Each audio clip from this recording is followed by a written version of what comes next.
Salem, salut, moi c'est Camille. En 2015, je suis partie seule avec mes deux enfants m'installer à Tanger, au Maroc. Et en 2021, j'ai fait l'acquisition d'un camping-car pour vivre à l'année dedans.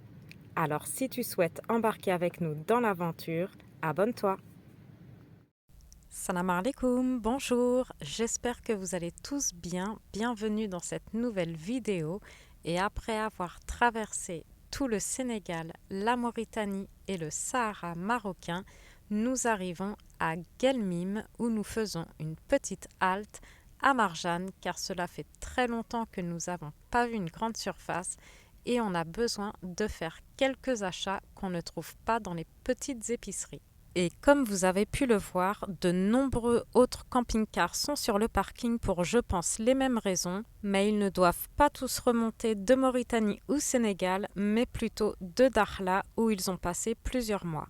J'aime beaucoup Guelmim et ses alentours, mais un impératif fait que je ne vais pas m'y attarder. Alors, après mes petites courses, nous reprenons la route jusqu'aux arches de l'Exira. C'est dans ce lieu splendide que nous nous arrêtons pour y passer la nuit. Il y a encore quelques années, je ne pensais pas que je vivrais un jour dans un véhicule, que ce soit en camping-car, un fourgon, un camion aménagé, c'était pour moi seulement pour les vacances. Et finalement, quand j'ai découvert que c'était le mode de vie de certains, qu'ils soient seuls, en couple ou en famille, cela a été pour moi une évidence. Et après 2 ans sur les routes du Maroc, de la Mauritanie et du Sénégal, où allons-nous vadrouiller maintenant? C'est ce que je vous explique dans cette vidéo. J'aurais pu rester plus longtemps au Sénégal, en Mauritanie aussi, et je ne me suis pas attardée à Guelmim car dans quelques jours, je dois être dans les environs d'Agadir. On va y retrouver mon père qui est arrivé de France avec son fourgon aménagé. Alors pour les prochaines semaines, nous sillonnerons les routes ensemble avec nos 2 véhicules. Cette vidéo a été tournée mi-mars. Oui, je sais, j'ai pris beaucoup de retard. Et depuis, il s'est passé beaucoup de choses. On a visité plein de lieux magnifiques et vécu des expériences grandioses. Alors je vais vous partager tout ça ce mois-ci, ce mois d'août, en publiant 2 vidéos par semaine, Inch'Allah. Alors pour être au rendez-vous et ne pas les rater, n'oubliez pas de vous abonner et d'activer la cloche des notifications. J'ai aussi une grande nouvelle à vous annoncer. Dans moins d'1 an, nous allons quitter le Maroc. Je vous en dirai plus au moment venu. Et en attendant, nous allons continuer d'explorer des coins qui nous sont encore méconnus. Car le Maroc est immense et malgré que nous voyageons sur les routes du Maroc depuis maintenant 2 ans, nous ne connaissons pas encore toutes ces merveilles. Ces merveilles touristiques, mais également en découvrir d'autres hors des sentiers battus et s'écarter des chemins touristiques. Découvrir le Maroc en camping-car est un réel plaisir.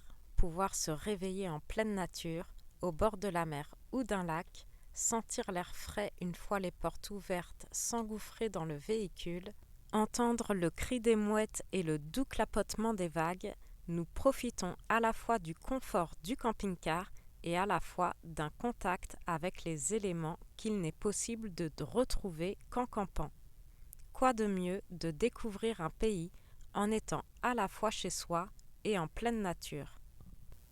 Mais ce mode de vie n'échappe pas aux galères. Comme tomber en panne au milieu de nulle part, j'ai dû apprendre à lâcher prise et à garder un état d'esprit positif dans n'importe quelle situation.